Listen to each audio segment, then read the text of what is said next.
अनुपयुक्त हो जाता है, तो ये फिर बाजार में बेचा नहीं जा सकता। बिल्कुल। तो हरे आलू क्यों हो जाते, ये तो बताया आपने डॉक्टर रावल। मैं ये भी जानना चाहूंगी कि जैसे कि विपिन जी का सवाल था कि अगर आलू ली है अभी उन्होंने खेत में, तो आपने बताया कि दोबारा नहीं लेना चाहिए। लगातार एक ही फसल लेने से मिट्टी में पोषक तत्वों का जो है ह्रास भी होने लग जाता है। तो फसल चक्र अगर अपनाएं तो आलू के साथ कौन सी फसल को ले सकते हैं? हाँ, ये बड़ा अच्छा सवाल है और ये हमें ध्यान रखना चाहिए कि अगर हम लगातार आलू एक ही खेत में करते जाएंगे तो एक तो पैदावार में भी धीरे धीरे कमी आती है, दूसरा जो खरपतवार हैं और जो बीमारियां हैं और जो कीड़े हैं वो बढ़ते हैं। तो हमें ज़रूर फसल चक्र अपनाना चाहिए, कोशिश करना चाहिए कि 2 या 3 साल में उस खेत में एक ही खेत में आलू ना लें, ताकि मिट्टी को थोड़ा चैन मिले, दूसरी फसल लें। इसके अलावा आलू से पहले और बाद में ये बहुत तरह की फसल हम इसमें लगा सकते हैं, क्योंकि आलू को हम बहुत जल्दी भी खोद सकते हैं, 60-65 दिन पे भी खोद सकते हैं और हम 120 दिन तक भी ले जा सकते हैं। ये ऐसी फसल है। तो आपके अपने इलाके के हिसाब से आप जैसे खरीफ में धान, मक्का या कोई जो मिलेट, जैसे अभी मैडम इस बता रही हैं, तो मिलेट की कई फसल इसके साथ, जैसे बाजरा अच्छे से हो सकता है, ज्वार भी अच्छे से हो सकती है। इसके अलावा सब्जियां हो सकती हैं खरीफ में, और चारे की फसल सब्जियां भी हो सकती है। और आपने जैसे कि बताया कि कुछ कदन्न फसलें जो है वो भी ली जा सकती है। तो कदन्न से जुड़ा हुआ एक सवाल यहाँ पर लेते हैं। ईमेल के जरिए एक सवाल भेजा है हमारे एक दर्शक ने, रामकेश वर्मा जी ने। उन्होंने पूछा है कि बाजरा की कौन सी किस्म सही है, लेकिन उन्होंने अपने स्थान का नाम नहीं लिखा है, जिसके बारे में हम लगातार आपसे गुजारिश करते हैं कि नाम जो है अपना लिखें, साथ ही स्थान भी जरूर लिखें। तो डॉक्टर ऋतु बताएं, बाजरे की कौन सी किस्म के लिए आप सलाह देंगी?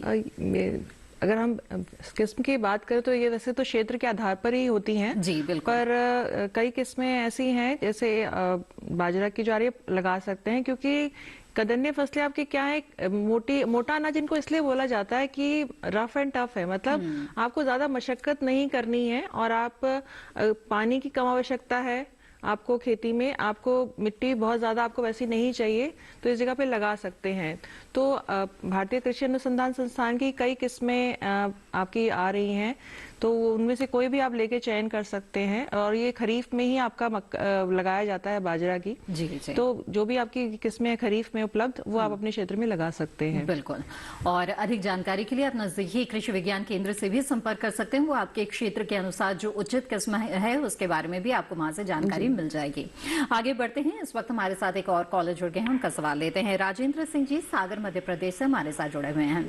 राजेंद्र जी स्वागत है आपका, पूछे अपना सवाल। टीवी की आवाज बंद कर दीजिए कृपया राजेंद्र जी। जी बताइए क्या जानना सकते हैं, सही समय है? एक बार फिर से दोहरा दे अपना सवाल कृपया। आलू अभी लगा सकते हैं, सही समय है कि नहीं? अच्छा, अभी आलू लगा सकते हैं या नहीं? जी डॉक्टर रावल। देखिए, जो सागर और मध्य प्रदेश का जो इलाका है वहाँ इस समय आलू लगाना उपयुक्त नहीं होगा, क्योंकि आगे अभी ये उग तो आएगा, लेकिन बाद में इसको आलू बनने में बहुत दिक्कत आएगी। वहाँ फिर बहुत तेजी से गर्मी आएगी फरवरी मार्च के महीने में। जी बिल्कुल, तो थोड़ा इंतजार कर लेना बेहतर होगा। और अगला सवाल आलू से जुड़ा हुआ है। एक ईमेल भेजा है राघवेंद्र जी ने और इन्होंने पूछा है कि जालौन उत्तर प्रदेश के लिए आलू की उत्तम किस्म कौन सी है? तो डॉक्टर रावल, कौन सी किस्म अच्छी रहेगी आपके लिए? तो हमारे पास बहुत सारी किस्में हैं इस इलाके के लिए, जालौन के इलाके के लिए। जैसे भुज आलू है, तो उसमें हमारी जो सदाबहार फसल है, कुफरी बहार है प्रजाति, कुफरी पुखराज है, और इसके अलावा नई प्रजातियां आ गई हैं, कुफरी संगम आ गई है जो खाने में भी चलती है और प्रसंस्करण में भी चलती है। इसके अलावा एक जो बहुत ही अच्छी प्रजाति कुफरी नीलकंठ आई है, जिसको कि हम उसे बायोफोर्टिफाइड मानते हैं, उसमें पोषक तत्वों की मात्रा ज़्यादा है और खाने में बहुत सुस्वादु है। इसके अलावा प्रसंस्करण में आप जा सकते हैं, उत्तर प्रदेश सरकार भी बहुत प्रोत्साहन कर रही है प्रसंस्करण के लिए। उसमें हमारी कई प्रजातियां हैं चिप्स के लिए, जैसे चिप्सोना 1 है, चिप्सोना 3 है, चिप्सोना 4 है, और अभी चिप्सोना 5 भी प्रजाति संस्थान ने रिलीज की है। इसके अलावा अगर फ्रेंच फ्राई में आप जाना चाहते हैं तो कुफरी फ्राई सोना है, कुफरी फ्रायोम है।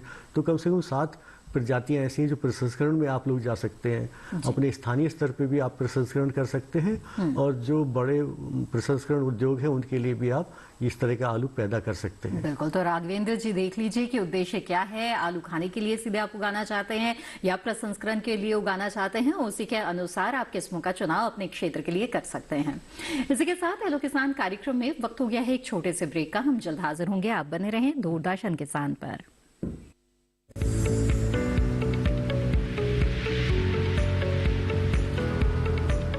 भाई सुना नहीं क्या, केसीसी ने किसानों का जिंदगी बदल दिया है। देश के छोटे किसान 1,60,000 रुपए तक का कर्ज बिना किसी गारंटी को ले पाएंगे। ब्याज खोरों से भी पीछा छुटा। मैं तो जैविक खेती का पूरा सामान मंगा लिया। केसीसी का भी कोई दबाव नहीं है। ब्याज चुकाने के लिए पूरा 1 साल मिलता है। समय पर भुगतान करने पर केवल 4% के सालाना ब्याज पे लोन मिल गया मुझे। अपना आधार कार्ड, लेटेस्ट फोटो और जमीन के कागजात लेके अप्लाई करो बस। और नामांकन भरने के लिए जेब भी ढीली नहीं करनी पड़ी।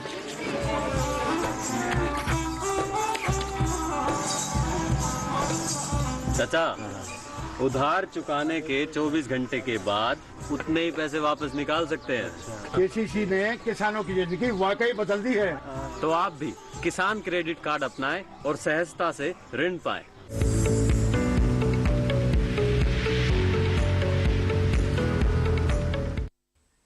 ब्रेक के बाद आप सभी का फिर से स्वागत है। आप देख रहे हैं कार्यक्रम हेलो किसान। आज इस कार्यक्रम में हम पोषक अनाज के खाद्य प्रसंस्करण और इसके साथ ही आलू की खेती में समसामयिक कार्यों के बारे में चर्चा कर रहे हैं। इन विषयों से जुड़ी हुई जानकारी अगर आप चाहते हैं तो आप हमारे टोल फ्री नंबर पर कॉल कर सकते हैं 1800-113060 या फिर 1800-113061 पर आप कॉल करें। इसके अलावा हेलो किसान 2015@gmail.com पर आप ईमेल भी भेज सकते हैं। साथ ही हमारे फेसबुक, इंस्टाग्राम के पेज पर भी आप अपने सवाल भेज सकते हैं। इस वक्त एक ईमेल आइए इस कार्यक्रम में शामिल करते हैं। ये ईमेल भेजा है सोनिया वालिया जी ने अजमेर, राजस्थान से। इनका सवाल ये है कि बाजरे की प्रारंभिक अवस्था में सफेद लट और तना छेदक कीट से किस तरह से छुटकारा पाए, सुझाव दें। जी डॉक्टर ऋतु, कुछ सुझाव देना चाहेंगे यहाँ पर? ये बीमारी से संबंधित सवाल है। जी जी बिल्कुल। प्रसंस्करण के बारे में खासतौर पर के बारे में अगर होता तो हम जवाब दे पाते। बिल्कुल। सोनिया जी, आपसे गुजारिश रहेगी कि जो आपका नजदीकी कृषि विज्ञान केंद्र है वहाँ के जो कृषि वैज्ञानिक हैं उनसे जरूर संपर्क करें। वो पौधों को देख भी सकते हैं आपके खेत में आके, साथ ही लक्षणों को भी देख सकते हैं और जो सटीक जानकारी है आपको उनसे वहां पर मिल सकती है। आइए इसी के साथ यहाँ पर कार्यक्रम में आगे बढ़ते हैं। इस वक्त हमारे साथ एक कॉलर जुड़ गए हैं, उनसे बात करते हैं। जी नमस्कार, गोलू कुमार जी हमारे साथ सागर मध्य प्रदेश से जुड़े हुए हैं। गोलू जी बताइए क्या जानना चाहते हैं? जी मैम नमस्कार, डॉक्टर साहब नमस्कार। जी नमस्कार, बताइए। सागर मध्य प्रदेश गोलू कुमार बात कर रहे हैं। जी मैम मेरा सवाल है कि मतलब आलू हमारे लगे हुए मैम, तो उसके पत्तों में 2 साल लग गया है मैम, तो क्या नीचे आलू में भी समान है 2 साल लगने की क्या मैम? जी डॉक्टर रावत, पत्तों में क्या है, कीड़े लग रहे हैं? नहीं मैम, मतलब 2 साल लग गया है मैम। जी पाला लगा है जी, पाला लगा है। हाँ, पाला सर, बिल्कुल पाला सर। अच्छा। कितना नुकसान है बता पाएंगे जी? कितना नुकसान है सर? मतलब ये मार्केट के लिए 10% होगा सर जी। हाँ, तो फिर आप चिंता ना करें, ये रीग्रोथ आ जाएगा। और अगर आप अभी जैसे पिछेता झुलसा के लिए स्प्रे करेंगे तो उसमें 2% यूरिया को भी मिला के स्प्रे करिएगा और ये रीग्रोथ आएगा। अभी इतना डैमेज नहीं होगा, तो फसल को चलने दीजिएगा, क्योंकि कम तापमान की वजह से ये हुआ है। और हाँ, ये जरूरी है कि हल्का हल्का पानी जरूर लगाइए फसल को, हल्का हल्का पानी लगा के रखिए ताकि जो हल्की नमी बनी रहे। और अभी भी जो 2-4 दिन और कम तापमान वाले आ रहे हैं तो उसमें फसल बच जाएगी, निकल जाएगी। जी जी बिल्कुल। तो गोलू जी, मुझे उम्मीद है कि आपके सवाल का जवाब मिल गया होगा। आगे बढ़ते हैं। अगले कॉलर हमारे साथ जुड़ गए हैं नंदस्वरूप मिश्रा जी, बाराबंकी उत्तर प्रदेश से। जी नंदस्वरूप जी स्वागत है, पूछिए अपना सवाल। नमस्कार सर, मैं जानना चाहता हूँ जो मोटा अनाज जैसा होता है, तो कई प्रकार के मोटे अनाज होते हैं, तो इसकी मात्रा कैसे रखें, अपनी थाली में और कितने मात्रा में रखें। और दूसरी चीज, इसकी जो हम लोग सफाई करते हैं तो उसमें क्या ध्यान रखें कि महिलाएं जो है 4 बजे तक टोकन निकाल देती है, तो वो हमारी सेहत के लिए कितना अच्छा, कितना नुकसान है? जी डॉक्टर ऋतु, कितनी मात्रा में खाया जाए इसकी बात कर रहे हैं क्या नंदकिशोर जी? नंदस्वरूप जी, मात्रा किस चीज की आप जानना चाहते हैं? जैसे मेरा चना होता है, बाजरा होता है, लहरा होता है, इनकी मात्रा कितनी मिला करके हमें यहाँ तक दिखाना चाहिए गुणवत्ता के आधार पे। ठीक। हाँ, जैसे आजकल काफी चलन हो रहा है कि हम अनाजों को मिला के आटा बना लें, तो इसमें हम मोटे अनाज को भी मिला सकते हैं। तो जैसे आपका बाजरा है, मक्का है, तो हम इसमें ये कर सकते हैं कि हम आपका 100 ग्राम में तो 50 ग्राम हम गेहूं का आटा रख सकते हैं। बाकी जो हमारा 550 ग्राम बचता है उसमें हम चना है, आपका बाजरा है, मक्का है, आप ज्वार है, आप ज्वार भी ले सकते हैं, आपका जई है, ओट्स, वो भी ले सकते हैं, क्योंकि सब में अच्छे पौष्टिक अलग अलग तत्व पाए जाते हैं। तो कुछ जैसे आपका मक्का है और बाजरा है, इसमें आपको कुछ प्रसंस्करण करना पड़ेगा इस्तेमाल करने से पहले आपको आटे में मिलाने, क्योंकि बाजरा आपका आटे के रूप में अगर आप बनाते हैं सीधा पीस के तो वो कड़वा हो जाता है। तो एक छोटी सी प्रक्रिया है। एक आपने क्या करना है, बाजरे को आपने उबलते हुए पानी में डालना है और आधे मिनट के लिए उबलने देना है, और फिर बाजरा निकाल के पानी फेंक दीजिए और फिर बाजरा फैला के सुखा दीजिए और फिर आप पीसिए। तो फिर आपका जो आप मल्टीग्रेन आटा यानी कि मिश्रित अनाज का आटा बना रहे हैं तो उसमें आपका आटा कड़वा नहीं होगा। और जो उसके पौष्टिक तत्व है, जैसे बाजरा में आपका आयरन काफी अच्छा होता है, फास्फोरस काफी अच्छा होता है, और ये आपकी कैंसर जैसी बीमारियों से लड़ने की भी क्षमता रखता है। जी। तो वो सब आपको फायदे इससे मिल पाएंगे। तो इस तरीके से आप मतलब कहेंगे कि 50-50 का रेशो करके आप बना सकते हैं ये आटा। जी नवस्वरूप जी, उम्मीद है आपके सवाल का जवाब मिल गया होगा। और डॉक्टर रावल, आपसे जानना चाहेंगे कि आलू की फसल जिन किसानों ने ली हुई है, इस वक्त कई बार पछेती झुलसा का प्रकोप हो जाता है और नुकसान उठाना पड़ता है, तो इससे बचने के लिए क्या उपाय बताएंगे? जी, किसान भाई को मैं कहना चाहूँगा कि अभी जो फसलों के हालात है, जो समय से फसल लगाई हुई किसान भाइयों ने या थोड़ा देर से भी बिजाई की है, तो एक सावधानी के तौर पे जो कॉन्टेक्ट फंजीसाइड है, हमारे फफूंदी नाशक जैसे मैंकोजैब है, कार्बेंडाजिम है, क्लोरोथेलोनिल है, इसका 0.2% की मात्रा का यानी कि 2 ग्राम प्रति लीटर पानी में स्प्रे करें इसका, और ये फिर आपका आराम से 8-10 दिन निकाल देगा। क्योंकि अभी हमें पिछेता झुलसा का अभी कहीं ज़्यादा सुनाई नहीं दिया है कि पिछेता झुलसा आया है, पर अब आगे आने वाले टाइम में ऐसी संभावना बढ़ेगी कि जब पिछेता झुलसा आ सकता है और फैल भी सकता है। जी जी बिल्कुल। आइए अब आगे बढ़ते हैं और इस वक्त हमारे साथ एक कॉलर जुड़ रहे हैं, उनका सवाल आइए इस कार्यक्रम में शामिल करते हैं। जी नमस्कार, स्वागत है आपका, कृपया अपना नाम बताएं। नमस्कार मैडम, भावराव कल्याणकर। जी भावराव जी, बताइए क्या जानना चाहते हैं? आलू एक बार लगाया था मैडम, तो कौन सी वैरायटी लगाना पड़ता है? जी, आलू आपने एक बार लगाया था, क्या समस्या लगाया था तो उसके ऊपर करके का अटैक आया था। जी क्या है? तो एफिड के बारे में बोल रहे हैं क्या? कीट की समस्या आई थी? तो कौन सी वैरायटी लगाना पड़ता है उसमें? आप क्या लक्षण क्या थे, क्या समस्या आई, कृपया विस्तार से हमें बताएं। हाँ, एक बार मैंने लगाया था तो करते का अटैक आया था उसके ऊपर, तो हमारे अंदर कौन सी वैरायटी आती? डॉक्टर रावल, अगर आपको समझ पाए हो कि सवाल क्या पूछना मेरे ख्याल में ये कीट की बात कर रहे हैं। जी जी जी। क्योंकि जो खरीफ का मौसम में वहाँ आलू लगता है, नांदेड़ इस इलाके में, महाराष्ट्र में, और कुछ कीट पतंगे ऐसे हैं जो वो तंग कर सकते हैं, जिसमें आपका हॉपर या माइट तंग कर सकता है। तो उसमें हमें जो हॉपर के लिए तो हम लोग ये इमिडा क्लोरपिड है, इस तरह की जो दवाएं हैं सिस्टेमिक कीटनाशी वो डालते हैं। लेकिन जो माइट अगर लगता है तो उसके लिए फिर डाइकोफॉल जैसी दवाएं हैं, और भी इसके नई दवाएं आ गई हैं, तो उसका इस्तेमाल हम कर सकते हैं, खासतौर से शुरुआती दिनों में। जी। ये इसका थोड़ा पहचान भी मैं बात बताऊं कि जो माइट का जो डैमेज है वो थोड़ा फिर उस पर मतलब जो तंबई कलर का पत्ता होने लगता है, और बाद में थोड़ा थोड़ा वो झुलस भी जाता है। और हॉपर वाले भी तो फिर धीरे धीरे झुलस ही जाता है पत्ता बिल्कुल। तो इस तरह आप पहचान भी सकते हैं, और खरीफ में वाकई कीड़ों की दिक्कतें आती हैं वहाँ। और अधिक जानकारी के लिए आप हमारी वेबसाइट जरूर देखिएगा, उस पर बहुत विस्तार से सब चीज़ें अलग अलग भाषाओं में डाला हुआ है, जिससे आप अपना फ़ायदा उठा सकते हैं।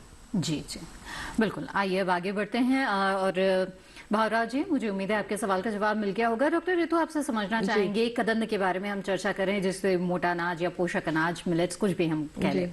तो जैसे कि आपने बताया कि खान पान में ये ही पहले शामिल था हमारे, लेकिन धीरे धीरे हमारी खान पान की आदतें बदलती गई और ये हमारी थाली से ये दूर होता चला गया। अब आटे के रूप में तो इन दिनों ये काफी इस्तेमाल होने लगा है, मल्टीग्रेन आटा भी लोग खाने लगे हैं, लेकिन इसके अलावा बाकी और कौन से उत्पाद इसके बनाए जा सकते हैं, खाद्य प्रसंस्करण की इसमें क्या भूमिका होगी, जिससे कि जो इसे अपने खान पान में शामिल करने की बात कही जा रही है उसे बढ़ाया जा सके? जी, क्योंकि हमारे इनसे जो उत्पाद हैं, जो कहेंगे कि जो हमारे पारंपरिक उत्पाद हैं, रोटी है, खिचड़ी है, लड्डू है, यही बनते थे। पर क्योंकि अब धीरे धीरे चलन बदल रहा है कि इसको लोगों का अपना सकें इसको अलग अलग रूप में, तो कई व्यंजन है। आप इसको बेकरी में ले जा सकते हैं। बेकरी के क्षेत्र में आप ब्रेड, जैसे शहरों में ब्रेड खाना पसंद करते हैं तो ब्रेड खा सकते हैं। बिस्किट हैं आपके, अलग अलग प्रकार के बिस्किट है, मीठे बिस्किट है, नमकीन बिस्किट है। और इन अनाज में एक सबसे बड़ी खासियत होती है कि ग्लूटेन फ्री होते हैं। कई लोगों को ये समस्या होती है ग्लूटेन एलर्जी की, तो उनको आप ये चावल, गेहूं नहीं दे सकते, तो उनके लिए कदन्य फसलें एक बहुत अच्छा विकल्प है ग्लूटेन एलर्जी वाले लोगों के लिए। तो ये तो उस उत्पाद के रूप में भी इसका इस्तेमाल वो कर सकते हैं। आपका बेकरी के उत्पाद हो गए, फिर आपके ऐसे उत्पाद हो गए जो आपके कि इनको हम जैसे मक्के को हम भुन के पॉपकॉर्न बनाते हैं, तो इन कदन्य फसलों को भी हम भुन के पॉपकॉर्न बना सकते हैं। आपका ज्वार का रोस्टेड भुना हुआ ज्वार आ गया, जो आपके सेहत की दृष्टि से देखा जाए, जो लोग कि चाहते हैं कि नहीं हमारा हृदय सही रहे, हम स्वस्थ रहें, हम फिट रहें, तो उनके लिए भी भुने हुए उत्पाद के रूप में, पॉपिंग के रूप में भी इसके उत्पाद बन सकते हैं। ज्वार से पॉपिंग हो सकती है, रागी से पॉपिंग हो सकती है, बाजरा से पॉपिंग हो सकती है। और उसी पॉप को आप अलग अलग नाश्ते के रूप में, लड्डू के रूप में, आप एक जो हम सुबह का नाश्ता हम करते हैं दूध के साथ, तो हम उसमें भी मिला के इनको खा सकते हैं। तो ये हेल्थ जो की है कि जरूरत है, मोटापे की समस्या काफी ज्यादा आ रही है, हृदय की काफी समस्या आ रही है, तो इन अनाज में रेशा बहुत ज्यादा होता है। तो ये रेशा होने से, और ऐसा रेशा होता है जो सुपाच्य होता है, मतलब पचने में आसान होता है, तो इनमें पाया जाता है। तो ये इस्तेमाल करके भी हम ये समस्या को भी कम कर सकते हैं। जी बिल्कुल। और किस किस रूप में इसे खाया जा सकता है, इसके बारे में जानेंगे और भी आपसे आगे। इस वक्त एक ईमेल यहाँ पर कार्यक्रम में शामिल कर लेते हैं। एक ईमेल भेजा है योगेंद्र कुमार जी ने, और इनका सवाल है कि आलू की फसल में नीचे की पत्तियां पीली पड़ रही है, इसके लिए किस दवाई का उपयोग किया जाए? इन्होंने मलियाबाद लखनऊ उत्तर प्रदेश से ये सवाल भेजा है। जी डॉक्टर राव। देखिए योगेंद्र भाई, आप जो है इस समय एक तो तापमान कम है, दूसरे अगर समय से फसल आपने लगाई है तो करीब 75-80 दिन की फसल हो गई है, और क्योंकि आलू के कंद बन रहे हैं तेजी से, तो इसलिए जो नीचे वाली जो पुरानी पत्तियां हैं वो अवश्य थोड़ा थोड़ा पीली पड़ेंगी और सेनेसेंस की तरफ आलू फसल जाएगी। तो इस समय उसके लिए कोई खास दवा डालने की जरूरत नहीं है, जो भी पोषक तत्व आप डाल चुके हैं वो काफ़ी हैं। लेकिन हाँ, अभी अगर ये थोड़ा और आगे फसल ले जाएंगे तो पिछेता झुलसा का ध्यान थोड़ा रखिएगा। और अगर आपके स्थानीय स्तर पर पाले का या कम तापमान का हाल बन रहा है तो हल्की सिंचाई करके फसल को अभी जरूर रखना है। जी बिल्कुल योगेंद्र जी, मुझे उम्मीद है आपके सवाल का जवाब मिल गया होगा। आगे बढ़ते हैं और हमारे साथ एक कॉलर जुड़ गए हैं, उनका सवाल लेते हैं। चंदन कुमार जी बिहार से इस वक्त हमारे साथ फोन लाइन पर जुड़े हुए हैं। चंदन जी स्वागत है आपका, बताइए क्या जानना चाहते हैं? टीवी की आवाज कृपया बंद कर दीजिए चंदन जी, बातचीत में रुकावट आएगी। चंदन जी मेरी आवाज मिल रही है आपको? हेलो। हाँ चंदन जी पहले कृपया टीवी की आवाज बंद कर दीजिए, इससे बातचीत में रुकावट नहीं आएगी। आलू में काला काला धब्बा हो जाता है जबकि फसल अच्छा तैयार है। ठीक है, बिल्कुल। तो हरे धब्बे के बारे में तो बताया, एक बार फिर से जान लेते हैं कि ये हरे काले धब्बे जो है वो क्यों बन जाते हैं और इसकी रोकथाम कैसे की जा सकती है? डॉक्टर रावल। आपके इस इलाके में बिहार में इस समय मेरे ख्याल में 60-65 दिन की फसल होगी आपकी, और अगर हमने संतुलित पोषक तत्वों का इस्तेमाल नहीं किया, जिसमें खासतौर से अगर पोटाश कम डाली है, तब ये समस्या बनती है। और अभी बहुत ज़्यादा उपचार तो नहीं किया जा सकता, लेकिन आप पोटाश को भी स्प्रे के माध्यम से दे सकते हैं। कुछ ऐसे घुलनशील आए हैं उत्पाद बाजार में, जिनको हम स्प्रे के माध्यम से भी थोड़ा बहुत दे सकते हैं। तो अगर बहुत ज़्यादा समस्या है तो थोड़ा इस समय भी पोटाश हम स्प्रे के माध्यम से दे सकते हैं। बिल्कुल। तो चंदन जी आपको आपके जवाब का सवाल का जवाब मिल गया है, और इसी तरह से हमारी जो बातचीत है वो जारी रहेगी। जो मोटे अनाज है उनको किस तरह से खान पान में शामिल किया जाए, किस तरह से खाद्य प्रसंस्करण इनका किया जा सकता है, इसके बारे में भी हमारी चर्चा चल रही है। साथ ही आलू में समसामयिक कार्य जो है उनके बारे में भी हम चर्चा करेंगे। लेकिन फिलहाल वक्त हो गया एक छोटे से ब्रेक का। आप बने रहें दूरदर्शन के साथ पर।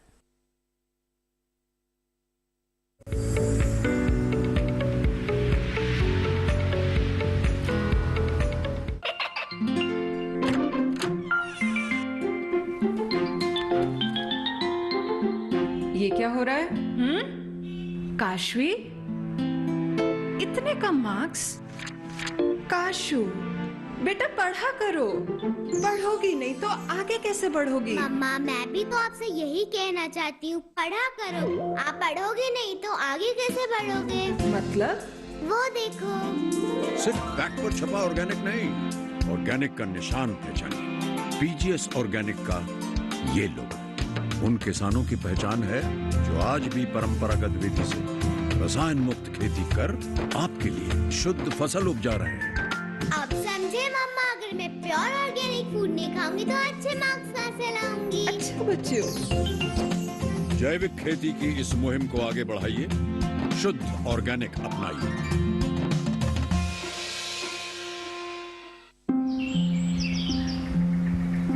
अरे अरे अरे क्या कर रहा है? इधर इधर इधर, हम बोल रहे हैं तेरे बीजू का। पुतला बोल रहा है? हाँ, पक्षियों से तो हम खेत को बचा लेते हैं, पर इन घातक रसायनों से कैसे बचाएं? मतलब? देख बेटा, तू जो ये अंधाधुंध रसायन मिलाता है ना, मिट्टी की सेहत बिगड़ने लगी है। और जब माटी ही कमजोर पड़ जाएगी तो उपज कैसे सेहतमंद होगी? अरे पहले ऐसा नहीं था। पूछना अपने बड़े बुजुर्गों से, कैसे फसल लहलहाती थी, शुद्धता झलकती थी। हाँ, माटी भी तंदुरुस्त और लोग भी। पहली वाली बात कहाँ? पर अब तो सभी डाले हैं। सब नहीं, आज भी लाखों जागरूक किसान परंपरागत विधि से फसल उगा रहे हैं। खर्चा कम और उपज की कीमत भी बेहतर पा रहे हैं। ठीक है भाई, मैं भी आज से जैविक खेती शुरू करूंगा। माटी से प्रेम की परंपरा है परंपरागत खेती।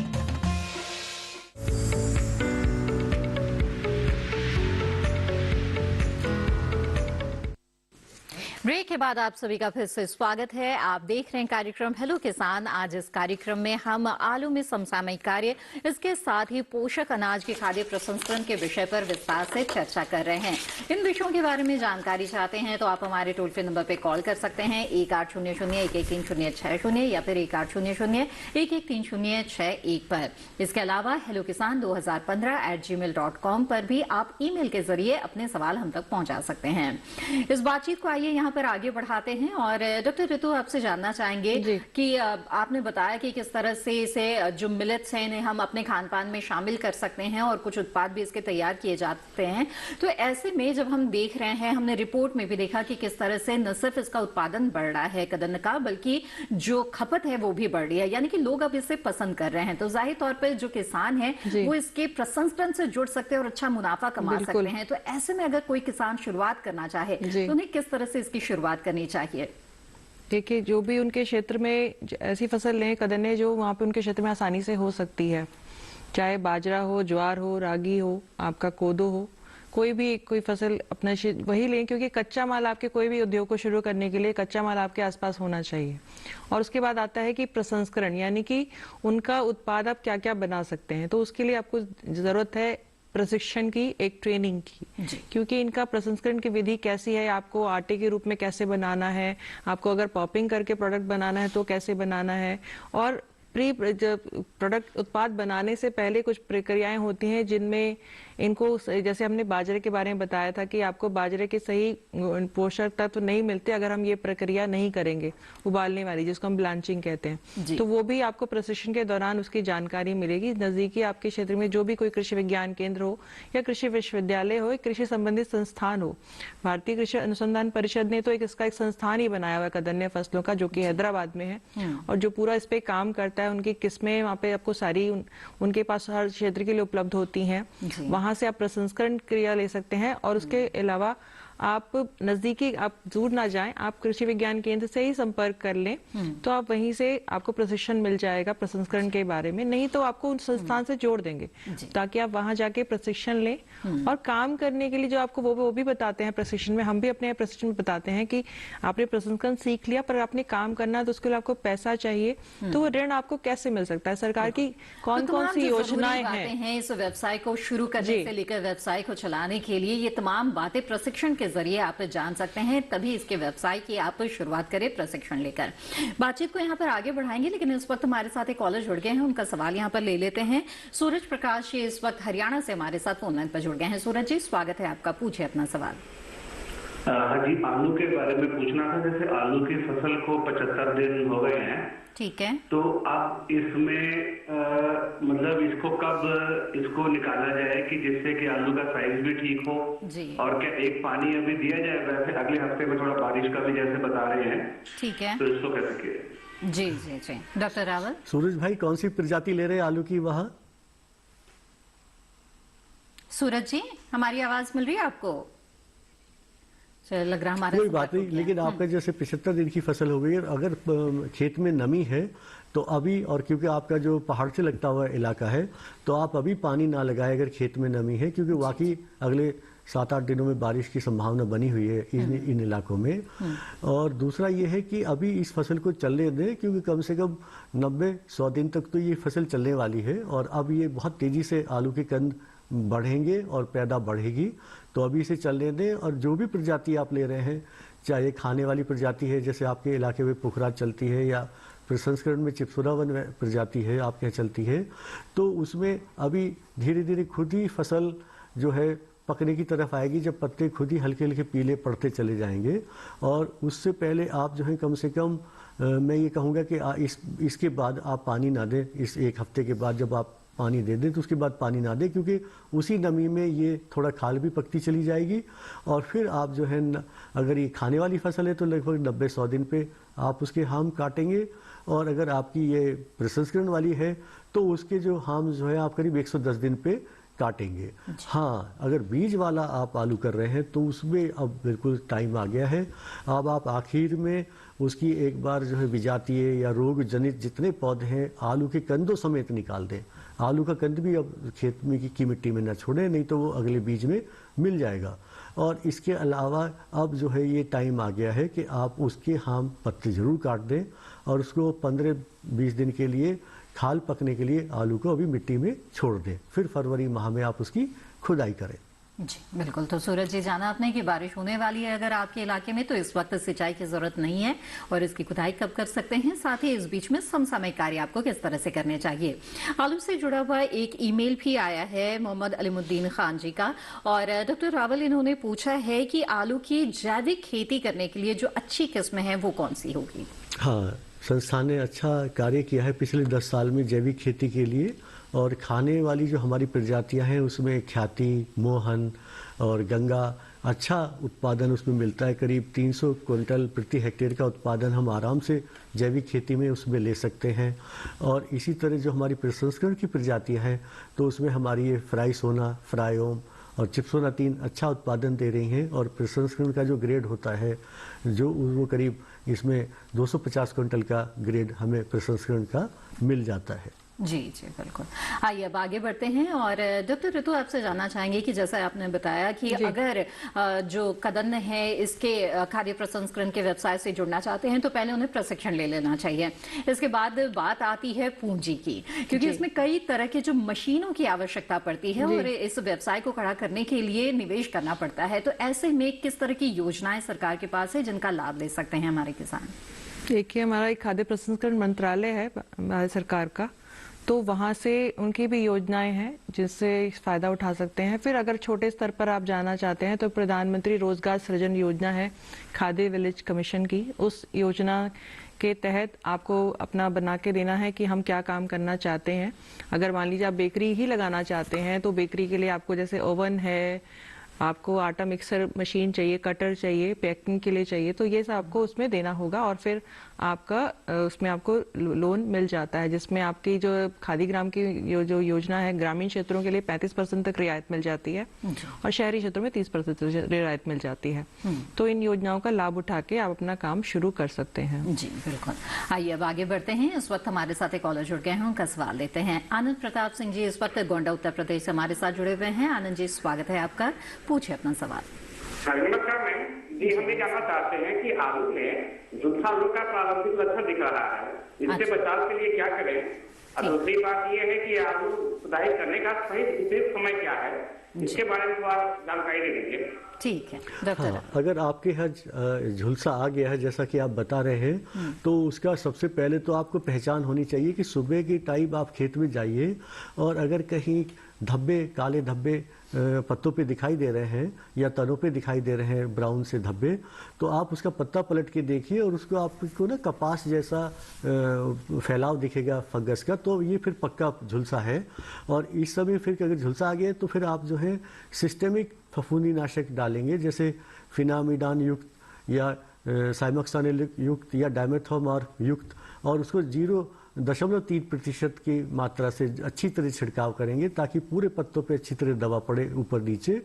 और ये मात्रा बनती है आपकी 3 ग्राम प्रति लीटर, तो एक स्प्रे जरूर कर दीजिए। ये 10 से 12 दिन तक आपका काम करेगा।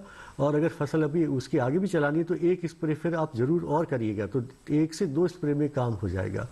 रही बात खुदाई की, तो खुदाई के लिए देखिए ऐसा है कि एक पूरा तथ्य ये है कि 28 डिग्री अगर अधिकतम तापमान है दिन का, तो उससे आगे अगर हम खुदाई करते हैं तब हमें समस्याएं बढ़ती हैं, भंडारण में भी समस्याएं बढ़ती हैं। तो जो हमारा आपके जो इलाके हैं उस इलाके में फरवरी का दूसरा पखवाड़ा बिल्कुल उपयुक्त है खुदाई के लिए। तो उससे पहले आपको सिंचाई भी बंद करनी है, फिर पत्ते भी काटने हैं, और फिर उस दौरान जो है आप खुदाई करेंगे। और फिर मार्च के प्रथम पखवाड़े में आप अपना अगर बेचना है या अपना खुद थोड़ी देर रोक कर बेचना है या भंडारण करना है तो वो काम निपटाएंगे। बिल्कुल। तो आनंद जी, आपको आपके सवाल का जवाब आपको यहाँ पर मिल गया है। आगे बढ़ेंगे और एक ईमेल आया है, उसे यहाँ पर शामिल करते हैं। माफ कीजिएगा, जगेश्वर वर्मा जी ने सवाल पूछा है राजनांदगांव छत्तीसगढ़ से, और ये जानना चाहते हैं कि आलू की बुवाई के लिए सही समय क्या है। जी, आपके इलाके में जो आलू की बिजाई का जो सही समय रहेगा वो प्रथम सप्ताह नवंबर का रहेगा। प्रथम अथवा द्वितीय सप्ताह नवंबर में आप अवश्य बिजाई कर दें, वो समय से आपकी बिजाई वहाँ ठीक रहेगी छत्तीसगढ़ में। जी जी। आइए अब आगे बढ़ते हैं और डॉक्टर ऋतु, अब आपसे जानना चाहेंगे कि आपने बताया कि कुछ उत्पाद जो प्रसंस्करण करके बनाए जा सकते हैं मिलेट से, इसके साथ ही जानना चाहेंगे कि स्नैक्स के लिए भी कई तरह की चीजें होती है और खास तौर पे लोग करते ही है कि इसी समय उलझुल चीजें खा लेते हैं, फिर वजन बढ़ने लग जाता है। तो इसका विकल्प जो है, क्या ये मिलेट्स दे सकते हैं? कुछ अच्छे उत्पाद इससे बनाए जा सकते हैं? बिल्कुल बिल्कुल, बहुत अच्छा विकल्प है, खासकर बच्चों के लिए बहुत अच्छा एक स्नैक्स के रूप में आ गए हैं। जैसे पफ होते हैं वो बनते हैं इनसे। रोस्टेड हमने बनाया कि भुने हुए आप उत्पाद बना सकते हैं, जो कि अलग अलग स्वाद लेना चाहते हैं आप, अलग अलग टेस्ट के द्वारा आपने कोई भी पुदीने का टेस्ट दे दिया, टमाटर का टेस्ट दे दिया, तो अलग अलग उत्पाद आपके वैरायटी के रोस्टेड करके बनाए जा सकते हैं।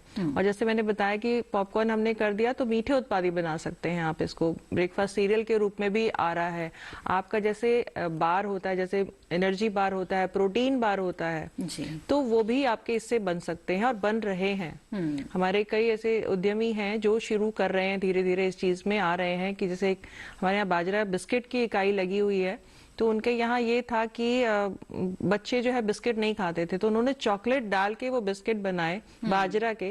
तो बहुत ज्यादा उनकी उसकी मांग हुई कि जैसे मेले में उन्होंने शामिल अपने लेके गए थे, तो उन्होंने कहा कि हमारे चॉकलेट बिस्किट बाजरा के सबसे ज्यादा बिके, कि बच्चों को बहुत पसंद आए।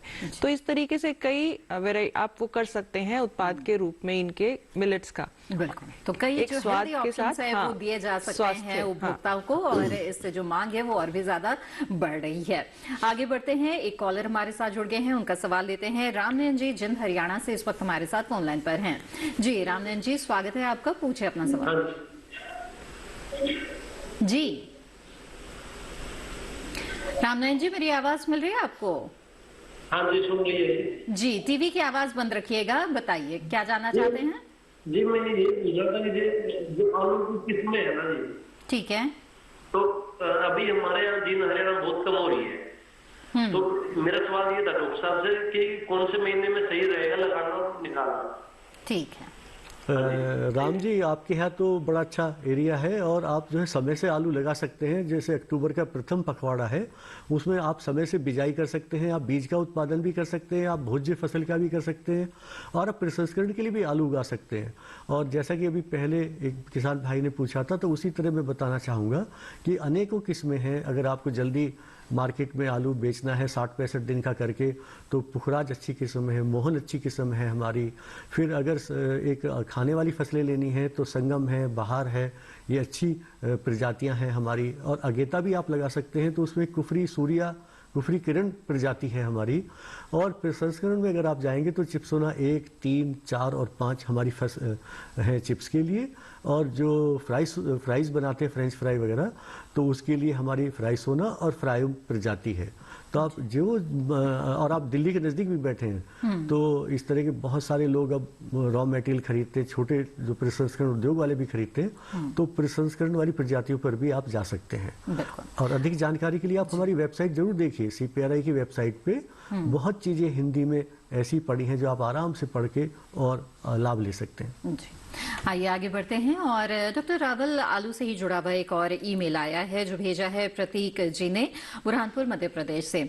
इनका सवाल ये है कि क्या फरवरी में आलू लगाया जा सकता है, कौन सी वैरायटी लगाए और कितने दिनों में फसल आएगी? देखिए, आपका जो इलाका है, मैं जहाँ तक समझ पा रहा हूँ, वो फरवरी के लिए उपयुक्त बिल्कुल नहीं है जी। और जो ये पठारी इलाके हैं, यहाँ आमतौर पे हम लोग नवंबर का जो प्रथम पखवाड़ा है उसी को संस्तुति करते हैं बिजाई की आलू की। जी बिल्कुल। तो प्रतीक जी, नवंबर तक इंतजार कर लीजिए और उसी समय जब आपकी फसल आएगी तो वो बहुत अच्छी फसल आएगी और इसी से आपको लाभ होगा।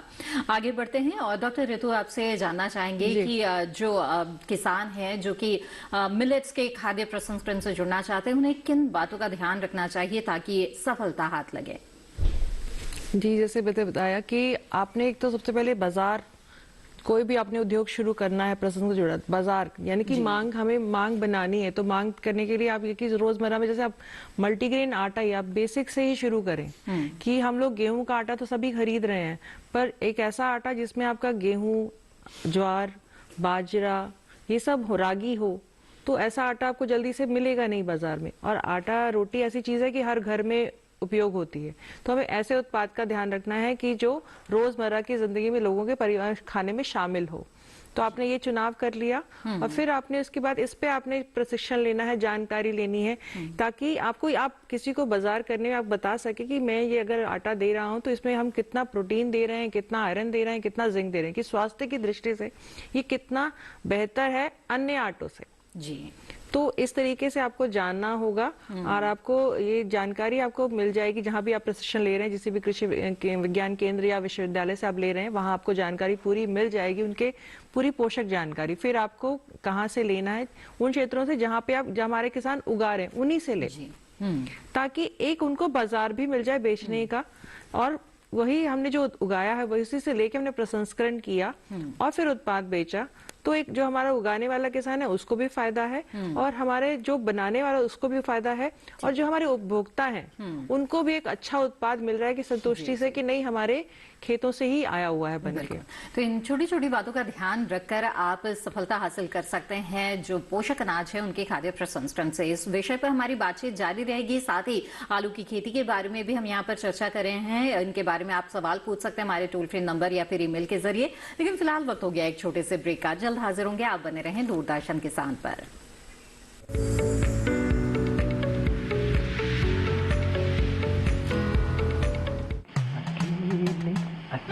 अरे वाह भैया, अकेले अकेले। अरे तू भी ले, पर खाएगा कैसे?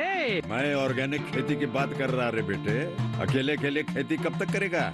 मतलब गांव में 20-25 किसानों का समूह बना के पंजीकरण करवा ले, फिर सरकारी ट्रेनिंग भी मिलेगी और मुफ्त जैविक बीज खाद भी। फिर BGS ऑर्गेनिक की सरकारी मोहर के साथ तेरी उपज आकर्षक पैक में पहुंचेगी बड़े बाजार तक। अच्छा? हाँ। अरे भाई, कहाँ चल दिया? सबको साथ लाने, आमदनी बढ़ाने। तो किसान भाई समझ गए ना? साथ मिलकर ऑर्गेनिक खेती कीजिए, अपनी परंपरा को आगे बढ़ाइए, ज्यादा मुनाफा कमाइए। माटी से प्रेम की परंपरा है परंपरागत खेती।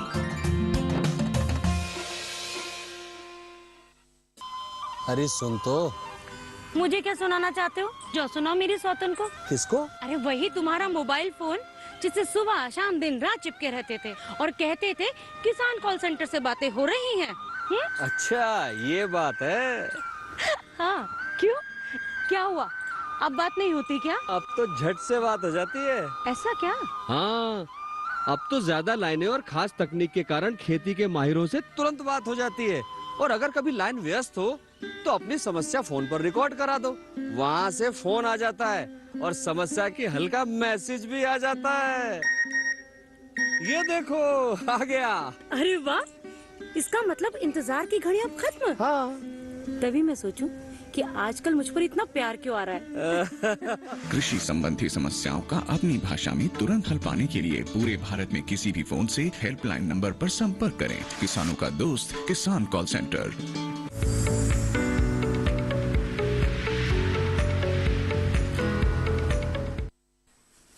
ब्रेक के बाद आप सभी का फिर से स्वागत है। आप देख रहे हैं कार्यक्रम हेलो किसान। आज इस कार्यक्रम में हम पोषक अनाज के खाद्य प्रसंस्करण और आलू की खेती में समसामयिक कार्यों के बारे में चर्चा कर रहे हैं। इन विषयों के बारे में जानकारी के लिए आप हमारे टोल फ्री नंबर पर कॉल कर सकते हैं या फिर hellokisan2015@gmail.com पर ईमेल के जरिए भी सवाल पूछ सकते हैं। इसके अलावा फेसबुक और इंस्टाग्राम के माध्यम से भी आप अपने सवाल हम तक पहुंचा सकते हैं। आइए इस कार्यक्रम में आगे बढ़ते हैं और इंस्टाग्राम के जरिए एक सवाल हमारे पास आया है श्वेताब जी का, और इनका सवाल ये है कि मध्य प्रदेश के ट्राइबल एरिया में कोदो की वैल्यू एडिशन के बारे में जानकारी चाहिए जी। कोदो आपका छत्तीसगढ़ की में काफी अच्छा उगता है ये फसल, और ये आपके डायबिटीज के जो हमारे मरीज होते हैं उनके लिए बहुत अच्छा एक रामबाण का ये कोदो है। तो जैसे उनको को चावल नहीं खाना है तो कोदो आपको छोटे छोटे टुकड़ों में चावल के रूप में इस्तेमाल हो सकता है। आप इसका जो आटा है इसको उनको आटा बना के भी आप इस्तेमाल कर सकते हैं बाजरे के साथ, ज्वार के साथ, और इसके आप बिस्किट बना सकते हैं कोदो के, आप इसका केक बना सकते हैं, मतलब कई ऐसे बेकरी के उत्पाद हैं वो। और फिर हम नाश्ते के रूप में इसको इसका जो चिड़वा है वो भी बनता है, तो जो कि चिड़वा आपका सूखे चिड़वे के रूप में, पोहे के रूप में ऐसे उत्पाद आप बना सकते हैं। तो ये कई उत्पाद हैं जो कोदो से आप बना सकते हैं। बिल्कुल श्वेताब जी, जाना आपने कि कोदो से किस किस तरह के उत्पाद बनाए जा सकते हैं। आगे बढ़ते हैं और कुछ ईमेल यहाँ पर शामिल करते हैं जो कि आलू से जुड़े हुए आए हैं। अमन कुमार जी ने सवाल पूछा है अमेठी उत्तर प्रदेश से। इनका सवाल ये है कि हमारे आलू की फसल बहुत बढ़ गई है और वो बढ़कर गिरने लग गई है, क्या हम आलू की कटाई कर सकते हैं जी? नहीं, ये तो बहुत अच्छा है। इस मामले आपने पोषक तत्वों का और अच्छे से फसल की है, पोषक तत्व अच्छी मात्रा में दिए हैं। ये भले ही गिर जाए लेकिन ये अपना जो अब समय आया है ये कंदों को भोजन पहुंचाता रहेगा और धीरे धीरे कंद बड़े होते रहेंगे और आशा है कि आपको अच्छी पैदावार मिलने जा रही है। तो गिरने से बिल्कुल चिंता ना करें इसके गिरने से जी। और आगे बढ़ते हैं, अगला सवाल लेते हैं जो कि भेजा है युवराज जी ने पंजाब से। इनका सवाल ये है कि आलू की जैविक खेती के लिए बीज कहां से प्राप्त कर सकते हैं? जी, इसमें अभी तक जो हुआ है और अब तक जो वैज्ञानिकों ने सोचा है, जो हम अपना बीज बनाते हैं वो उस बीज को, खासकर जो ब्रीडर सीड है वो अभी इनऑर्गेनिक का हम यूज़ कर सकते हैं, लेकिन उससे आगे आप अपना ऑर्गेनिक यानी जैविक खेती में बीज बनाएं। और इसमें थोड़ा बहुत आपका संस्थान भी मदद कर सकता है। हमारा जालंधर में भी वहाँ क्षेत्रीय केंद्र है पंजाब में, तो जिस तरह की प्रजाति जैसे मैंने मोहन, ख्याति या फ्राइसोना और फ्रायोम और चिप्सोना 3 की बात की है जो अच्छा कर रही हैं इसमें, तो इस तरह की कोई भी प्रजाति जो आपको भी उपयुक्त हो तो उसका थोड़ा बीज ले लें और फिर अपना बीज खुद बनाएं। बीज बनाने की भी तकनीक है जो हम आराम से जैविक खेती में बना सकते हैं अपने लिए। एक छोटा सा सवाल और ले लेते हैं यहाँ पर आलू से जुड़ा हुआ। वाशिम महाराष्ट्र से सवाल पूछा है शेरू वानखड़े जी ने। इनका सवाल ये है कि आलू के पत्ते पर धब्बे आ रहे हैं, उसका क्या इलाज है? धब्बे कई कारणों से आ सकते हैं, जिसमें मुख्य कारण आपके इलाके में हो सकता है कि कहीं ना कहीं सूक्ष्म तत्वों की कमी है या शायद आपने पोटाश कम दी है। और अगर ये अवस्था इस समय, हाँ, रबी का फसल आप लोगों के यहाँ होती है, तो अगर 70-75 दिन की फसल है वहाँ, तो फिर आप अब ज़्यादा चिंता ना करें क्योंकि ये फिर सेनेसेंस की तरफ जा रही है। ये फसल अब सेनेसेंस की तरफ जा रही है और आलू के कंद तेजी से बन रहे हैं। लेकिन अगर ये 60-65 दिन की अवस्था है तो आप कोई भी अच्छा जो स्तरीय उत्पाद है माइक्रो न्यूट्रिएंट का, उसका भी 0.2% का स्प्रे कर सकते हैं। और पोटाश से बहुत ज्यादा फायदा लेकिन इस समय नहीं होगा, तो सूक्ष्म तत्व का स्प्रे जरूर आप कर सकते हैं। बिल्कुल। आइए यहाँ पर आगे बढ़ते हैं और चलते चलते डॉक्टर ऋतु आपसे जानना चाहेंगे कि ये जो कदन है यानी कि मोटे अनाज, पोषक अनाज, इनकी खेती को काफी बढ़ावा दिया जा रहा है, तो किसानों को क्यों उगाना चाहिए? चलते चलते आप क्या संदेश देना चाहेंगे? ये इसलिए उगाना चाहिए, जैसे हम बताया कि गेहूं हम धान उगा रहे हैं, साथ साथ इनको भी अब उगाए। और ये ऐसी फसलें हैं जहाँ पे आपका वर्षा कम होती है, वहाँ पे आसानी से हो जाती है, तो ये वहाँ उन क्षेत्रों के लिए बहुत अच्छा विकल्प है। और इनकी खेती में आपको बहुत ज्यादा मशक्कत नहीं करनी है, और साथ ही साथ हमें पोषण पे भी ध्यान देना है। तो इसीलिए हम कहेंगे कि आप इनको उगाएं, आपको बहुत ज्यादा मेहनत नहीं करनी है, और इसका मूल्य जो भी आपका जो होगा उस पर आप बेच सकते हैं, और इसका ताकि पोषण सुरक्षा में हमारा देश है वो भी समर्थ हो जाए। बिल्कुल। डॉक्टर ऋतु और डॉक्टर संजय रावल, आप दोनों ने बहुत अच्छी जानकारियां हमें आज इस कार्यक्रम में दी। आप दोनों का बहुत बहुत धन्यवाद। तो विस्तार से जाना आज आपने मोटे अनाजों के बारे में और साथ ही आलू की खेती के बारे में, किस तरह से आप अच्छी फसल जो है वो ले सकते हैं। ये तमाम जानकारियां आज इस कार्यक्रम में आपको मिली। आइए आगे बढ़ते हैं और कल के विषय के बारे में बता देते हैं। हेलो किसान कार्यक्रम में कल का विषय रहेगा कृषि कार्य में दुर्घटनाएं एवं सुरक्षा के उपाय, और इसके अलावा सेब के बागों की देखभाल। इन विषयों पर कल के कार्यक्रम के दौरान आप सवाल पूछ सकते हैं या फिर ईमेल के जरिए आप अपने सवाल हम तक पहुंचा सकते हैं। hellokisan2015@gmail.com हमारा ईमेल आईडी है, जिस पर आप मेल भेजकर अपने सवाल भेज सकते हैं। सवाल के साथ साथ अपना नाम और स्थान जरूर लिखें। इसके अलावा आपको बता दें कि सोशल मीडिया के अलग अलग प्लेटफॉर्म्स है, फेसबुक, इंस्टाग्राम, ट्विटर हैंडल इस वक्त टीवी स्क्रीन पर फ्लैश किए जा रहे हैं। इनके जरिए भी आप हमारे साथ जरूर जुड़े रहें, इससे कार्यक्रम की जानकारी भी आपको मिलती रहेगी। साथ ही आप अपने सवाल भी हम तक पहुंचा सकते हैं।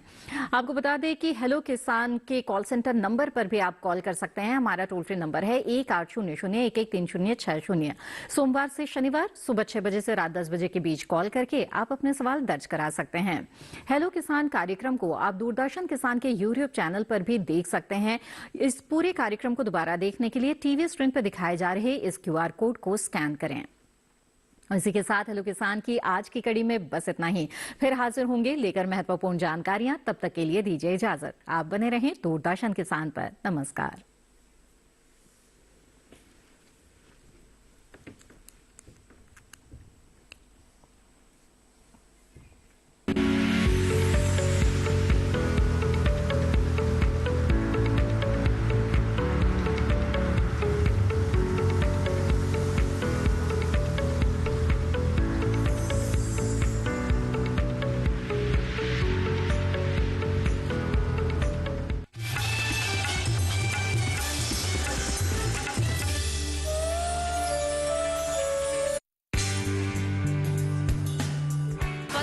शान है, मिट्टी की जान है। केचुए से बना वर्मी कंपोस्ट। कार्यक्रम कृषि विशेष किसान दोस्त वर्मी कंपोस्ट बुधवार शाम 7 बजे और पुनः प्रसारण गुरुवार सुबह 7 बजे सिर्फ दूरदर्शन किसान चैनल पर। On our Republic Day, as India comes together in all its beauty, diversity and strength, to celebrate with pride, joy and reverence. Come, join us for the live telecast as the tricolor flutters in our hearts, homes and hopes on the 26th of January, only on Doordarshan.